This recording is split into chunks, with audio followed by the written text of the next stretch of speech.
Samantala, panibagong pasanin naman sa mga pasahero. Inaprubahan na ng LTFRB ang 50 sentimos na dagdag pasahe sa jeep. Alamin natin ang detalye ng balita mula sa aming kasamang si Jules Giang. Jules, magandang hapon. Magandang hapon, Kirby.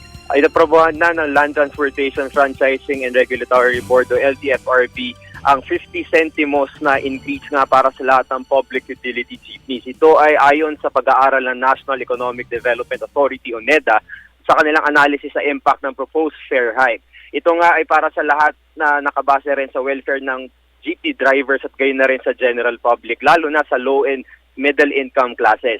Sinasabi rin na ang formula na ginamit sa fare increase na ito ay ayon sa cost recovery method at isinama rin ang socio-economic analysis ng NEDA.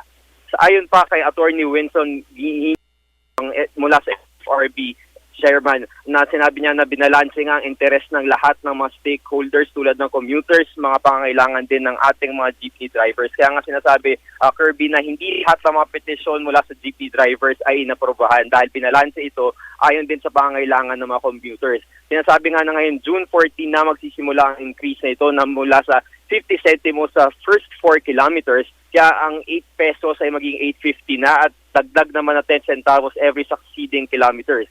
Kaya naman mula sa 140 o 1 peso and 40 centavos ay magiging 1 peso and 50 centavos na.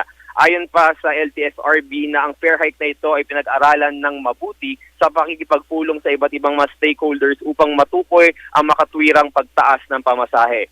Siyempre patuloy pa rin ang 20% fare discount sa lahat ng qualified senior citizens, mga mag-aaral at mga persons with disabilities. Para sa Telebisyon ng Bayan, ako si Jules Giang.